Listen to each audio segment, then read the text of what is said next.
Good morning, everyone, and welcome to our resurrection celebration on this Easter morning, 2020. And I'm just so glad that you're able to join us there in your homes.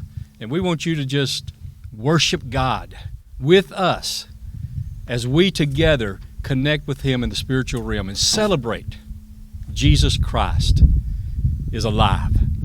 I've asked Brother Drew to greet you and pray over this service today. Good morning, North Sparta family. I'm so glad we have this opportunity to worship together. And indeed, it is a strange Easter season. Most noticeably, we're not in our church building today. In fact, our church building is empty on Easter. What a strange feeling that is. But I'm thankful today that our hope is not bothered by an empty building, because it's not based on a building. It's based on an empty tomb. Paul reminds us of this in 1 Corinthians chapter 15. And verse 17, he tells us that if Christ has not been raised, our faith is futile and we are still in our sins. But he assures us in verse 20 that indeed Christ has been raised from the dead. And so today, because of that empty tomb, we still have hope, and we can still lift our voices in praise and prayer unto God. Would you join me in prayer today?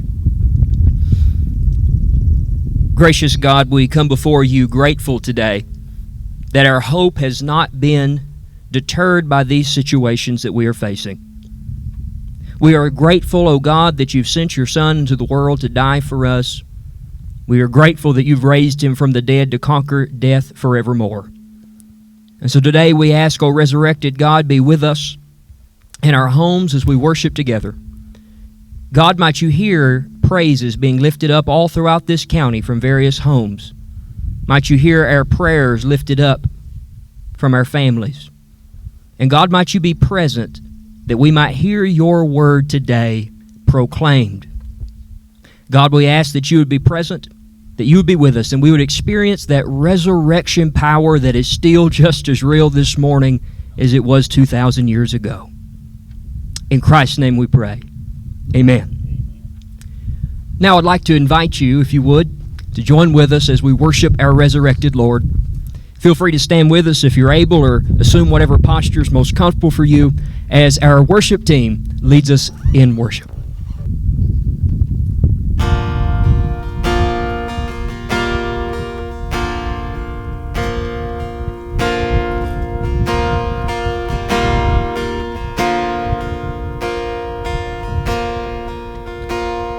Alone in my sorrow and dead in my sin,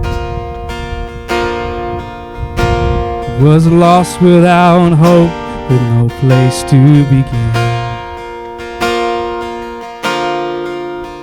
But your love made a way to let mercy come in. 'Cause when death was arrested, my life began, and ash was redeemed, only beauty remained, and my orphan heart was given a name, and my mourning grew quiet, and my feet rose to dance. When death was arrested and my life began. Oh, your grace, so free, it washes over me. You have made me new, now life begins with you. And it's your endless love pouring down on us. You have made us new, now life begins with you. Released from my chains, I'm a prisoner no more. My shame was a ransom he faithfully bore. He canceled my debt and he called me his friend. 'Cause when death was arrested and my life began. Oh, your grace. Oh, your grace, so free, it washes over me. You have made me new, now life begins with you. And it's your endless love pouring down on us. You have made us new, now life begins with you.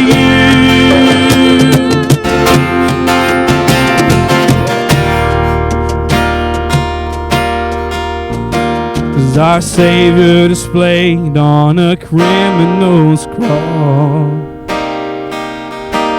and darkness rejoiced as though heaven had lost.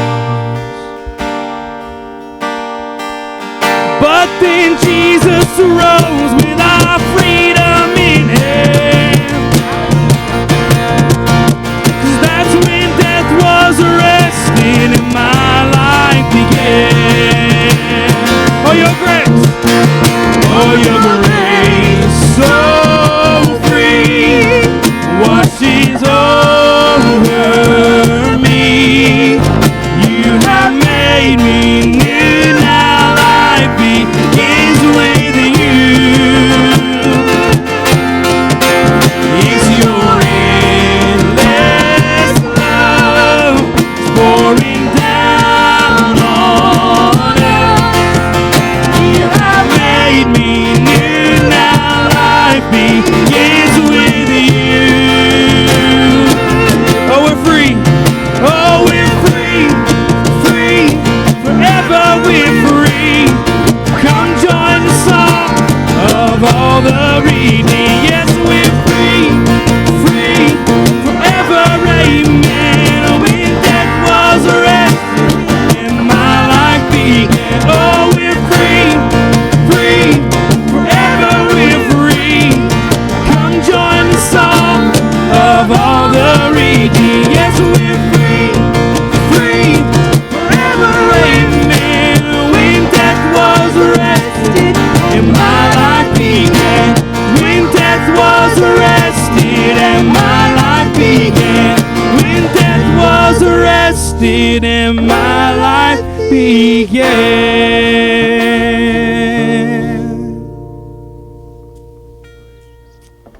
Oh, we're thankful that we can face tomorrow and face whatever is there that we may not be expecting, but we know that God is there, and we know that because He lives, He'll be there tomorrow, no matter what we face.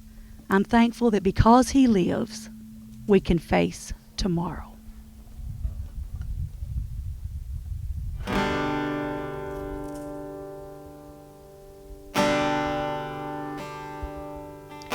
God sent His Son. They called Him Jesus. He came to love, heal, and forgive. He bled and died to buy my pardon, and an empty grave is there to prove my Savior lives. Because He lives, I can face tomorrow. Because He lives, all fear is gone. Because I know He owns the future, and life is worth the living just because He. Oh, listen to that verse again. God sent His Son. They called Him Jesus.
Aren't you glad He lives? And because He lives, our life is worth living.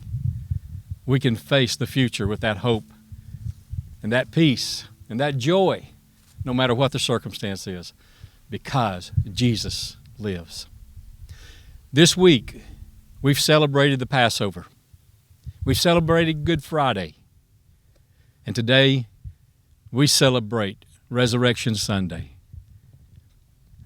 But I want to go back in our minds to the Passover for just a few moments.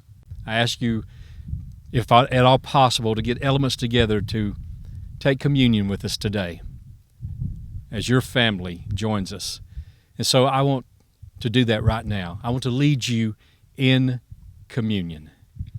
And so let's focus on that night that Jesus met with His disciples and they broke bread together. And they were doing that in remembrance of the Passover that had happened centuries before, right before the release of the Israelites from Egyptian bondage. And that night, because of the blood over the door and down the sides of the door, the angel of death passed over, and the firstborn of the Israelites were spared. And Jesus was celebrating that with His disciples, and now we call it the Last Supper or the Lord's Supper or communion. And so we want to do that right now. In 1 Corinthians 11, verse 23, the Bible says, the Lord Jesus, on the same night in which He was betrayed, took bread. And when He had given thanks, He broke it and said, take, eat. This is my body, which is broken for you. Do this in remembrance of me. Could you pray and thank God for His broken body? Thank you, Jesus.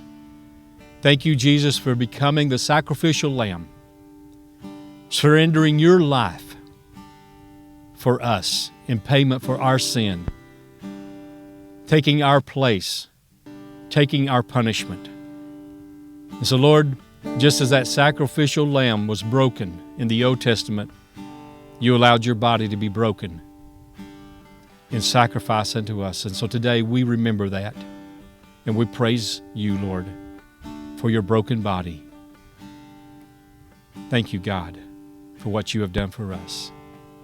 Would you break the bread and eat?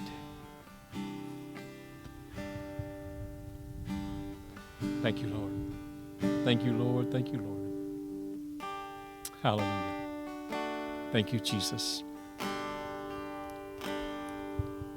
In the same manner, He also took the cup after supper, saying, this cup is the new covenant in my blood. This do as often as you drink it in remembrance of me. For as often as you eat this bread and drink this cup, you proclaim the Lord's death till He comes. Would you thank God for the blood of Jesus today? Thank you, Lord. Thank you for that precious blood that flowed down the cross. And thank you for the power that is in that blood. Power to cleanse us from all sin, from all unrighteousness.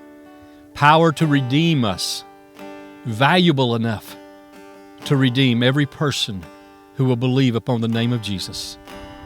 Thank you, God, for your precious blood. Would you drink?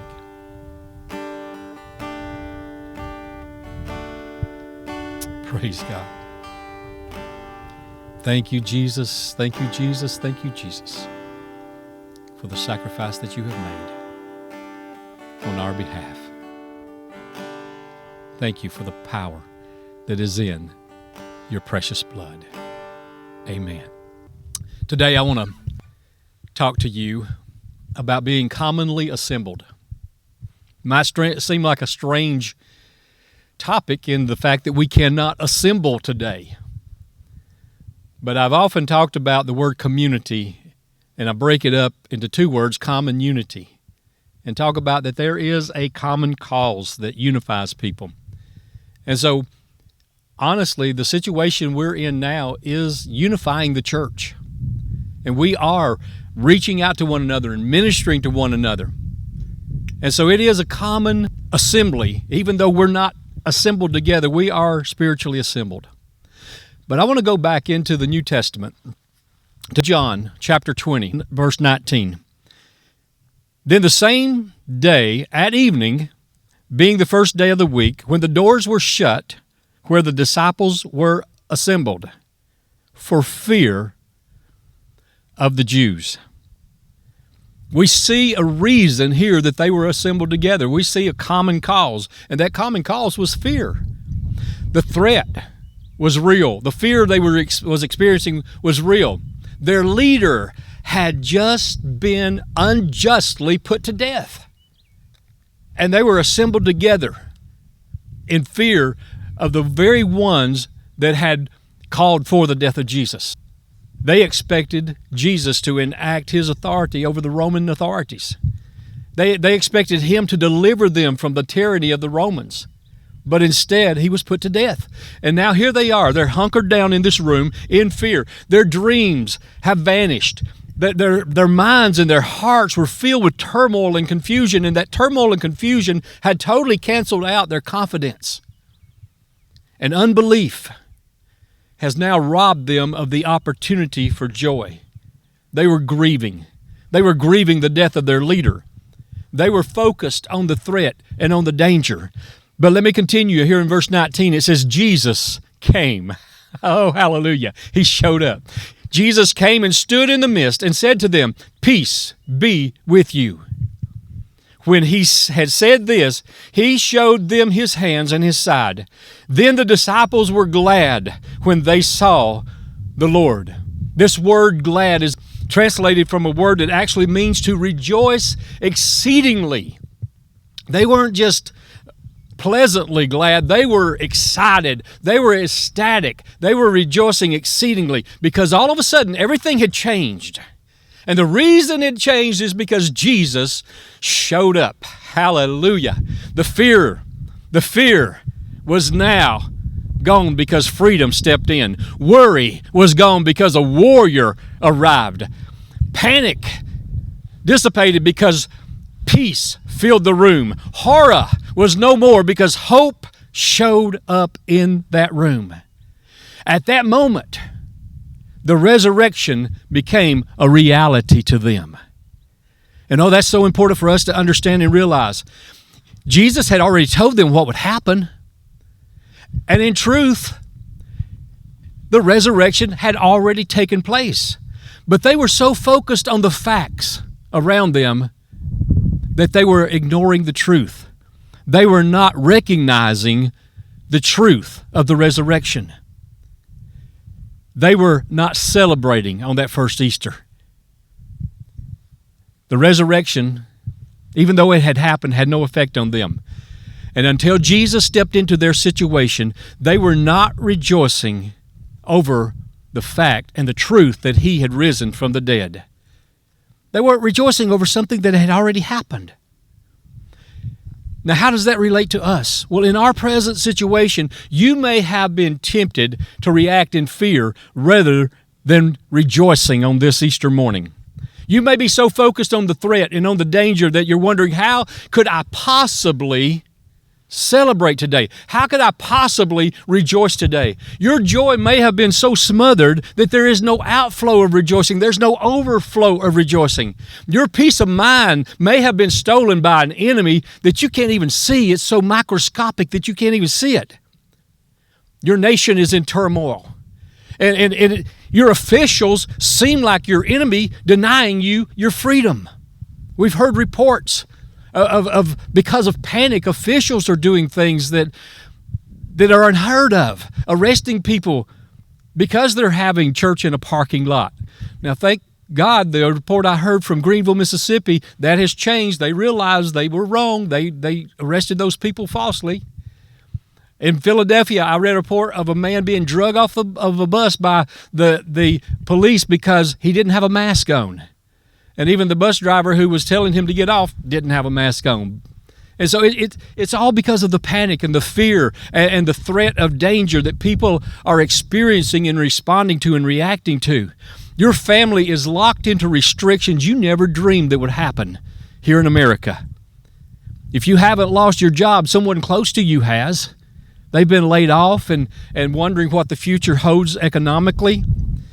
We were supposed to be celebrating in the comfort of our beautiful building this morning, but we're not able to do that.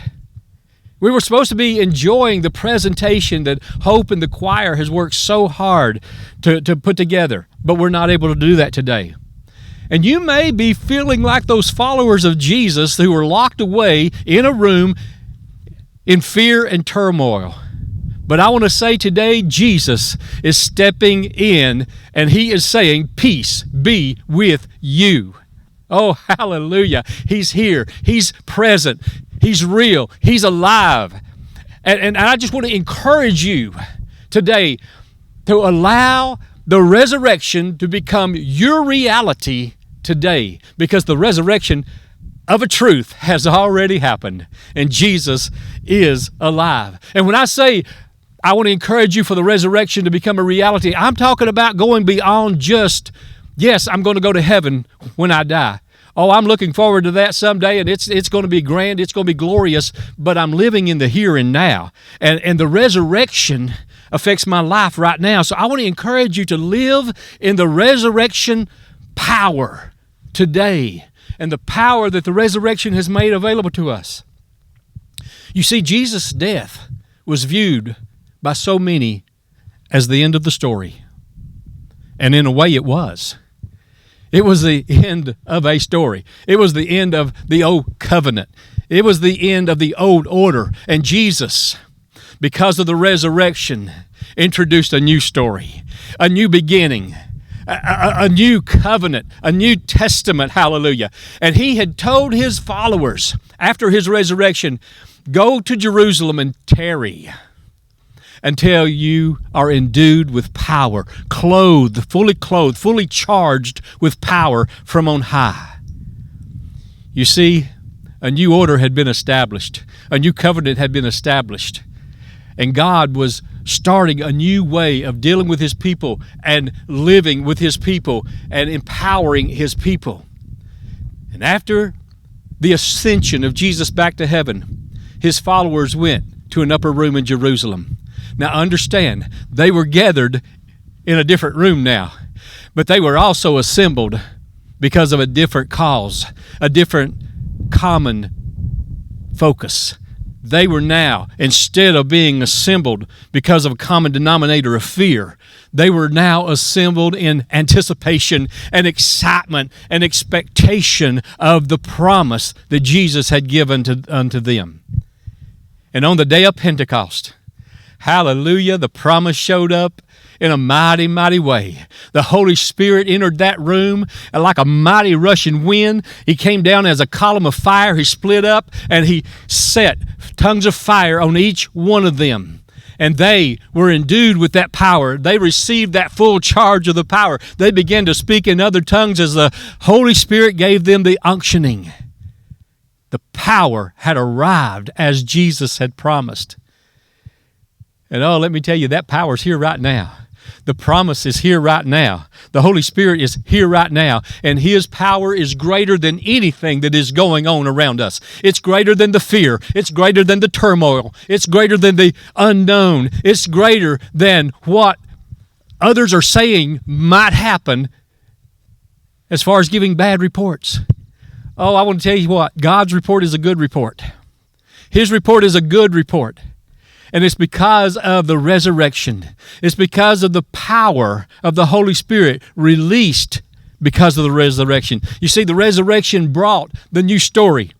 And the Holy Spirit is now available unto you because the resurrected King said, I'm going to the Father and I'm going to send the Comforter. He's here right now to comfort you. He's here to empower you. He's here to redeem you, to cleanse you, and to release that power into your life. As a child of God, the Bible says, know ye not that your body is a temple of the Holy Ghost. It's all because of the resurrection that we are temples. It's all because of the resurrection that we are empowered, because Jesus is alive. And the resurrected King is making all the difference in our lives.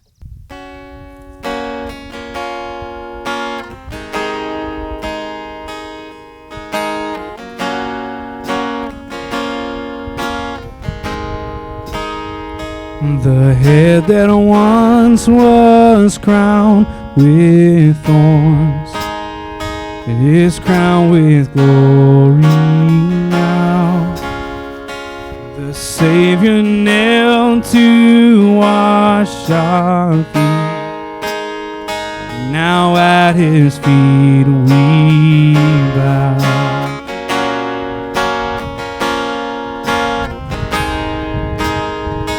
The one who wore our sin and shame, now robed in majesty, the radiance of perfect love now shines for all to see.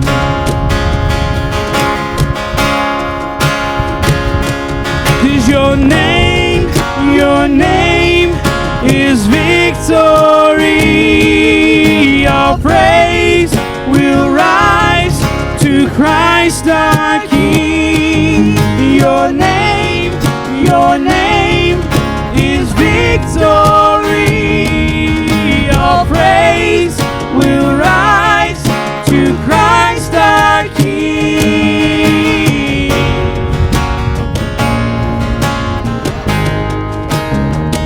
The fear that held us now gives way to Him who is our peace. His final breath upon the cross is now alive in me. 'Cause your name is victory. Our praise will rise to Christ our King. Your name is victory. Our praise will rise to Christ our King. 'Cause by your Spirit I will rise from the ashes of defeat. The resurrected King is resurrecting me.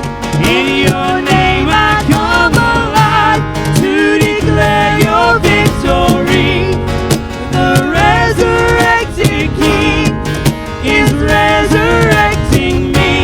By your Spirit I will rise from the ashes of defeat. The resurrected King, yes, He's resurrecting me. 'Cause in your name I come alive to declare your victory. The resurrected King, He's resurrecting me.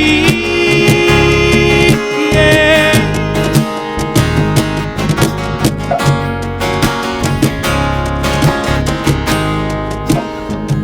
The tomb where soldiers watched in vain was borrowed for 3 days, but his body there would not remain, 'cause our God has robbed the grave. Our God has robbed the grave. Praise you, 'cause your name is victory, and our praise will rise to Christ our King. Your name, yes, your name is victory. Our praise will rise to Christ our King. By your Spirit I will rise from the ashes of defeat. The resurrected King is resurrecting me. In your name I come alive to declare your victory. The resurrected King is resurrecting me. The resurrected King, yes, He's resurrecting me. King, the resurrected King is resurrecting me. Yeah.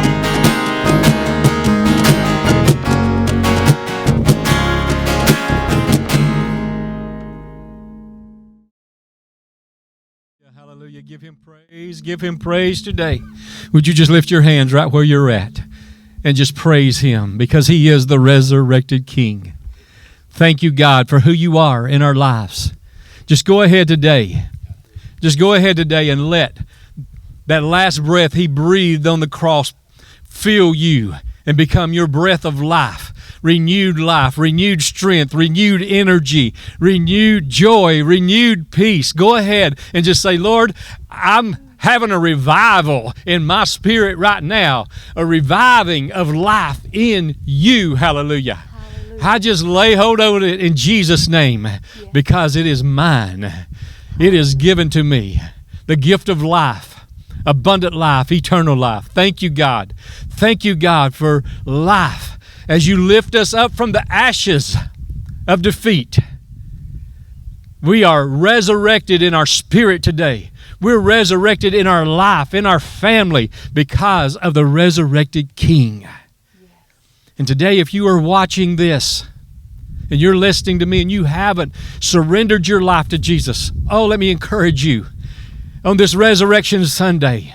Let me encourage you to embrace the one Lord, the one God, the eternal, all-powerful God of this universe, creator of all things, that has made it possible for you to have new life in him. Receive Jesus as your Lord and Savior as you just surrender everything, your past, your present, and your future, over to the resurrected King. Hallelujah. Yes, thank you, God, for salvation through Jesus Christ. Thank you for forgiveness. Thank you for the cleansing of the precious blood. Lord, we praise you this Resurrection Sunday. We praise you for who you are. God, we celebrate resurrection today because we're celebrating you. Thank you, mighty God. Thank you, mighty God. Amen. Amen. God bless all of you on this awesome day.